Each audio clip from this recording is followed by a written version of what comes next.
Je suis né dans les Pyrénées Voilà. Atlantiques, enfin c'était les Basses-Pyrénées à l'époque, à Licatéré, petit village, au fond de la vallée, le long de la frontière, quoi. Et parce que mon père était douanier.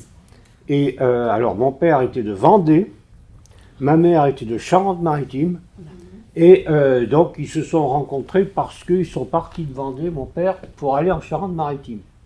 Et d'ailleurs, dans le village de Saint-Seurin-d'Uzé, village donc où a été, comment dirais-je, fait le caviar, voilà, dans les premiers. Parce que c'est le long de la Gironde. Le long de la Gironde, c'est les grands poissons, les aloses et tout ça.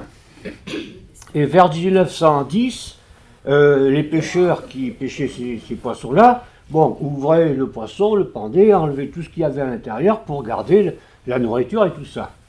Et à cette époque-là, vers 1910, il y a une princesse russe qui est venue en villégiature et qui a vu ça. Elle dit, mais c'est pas possible. Mais non, mais tout ce qu'il y a dedans, c'est le caviar. Ah.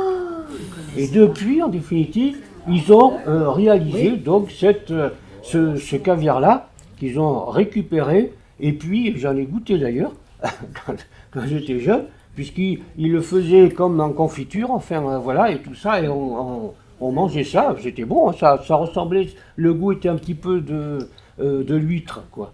Et donc voilà, donc c'était vraiment la capitale du caviar dans ses débuts.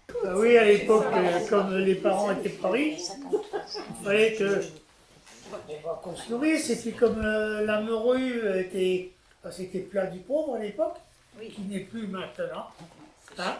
Bon, il faisait cuire sa morue avec des pommes de terre. Après, il faisait sa soupe béchamel qu'elle mettait dans son plat, au four.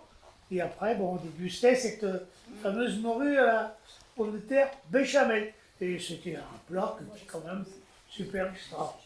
Mais avant, elle faisait dessaler sa morue. Ah oui, toute la nuit. Elle faisait dessaler sa morue parce que c'était une morue qui était remplie, qui était grossée partout. Donc, ça a été trop salé pour la manger, quoi. La morue, c'est du cabillaud. Oui, mais c'est Et c'était un plat de Pau, qui est devenu un plat de ruche. Comme le pot-au-feu. Comme le pot-au-feu. Comme le pot-au-feu, oui, comme la langue il ajoute de bœuf maintenant. Moi, j'ai été dans différents supermarchés, demandé de la langue de la joue de bœuf. On me disait, ben, comment ça se fait-il qu'elle soit, mettons, à 18,90 puis qu'ailleurs, elle était à 22. Il me dit, mais vous savez d'où elle vient? Oui, voilà. C'est pas français. Pas français ou français. De toute façon, ça passait pour pas français pour qu'ils récupèrent le maximum d'argent. Et pourtant, la joue de bœuf, c'était un plat vraiment, pareil, un plat de preuve de pauvre. Oui, mais maintenant, Avec carottes, poireaux, chou-fleur. Mais la chou de Pas bœuf, chou-fleur. maintenant, c'est un morceau qui est très cher.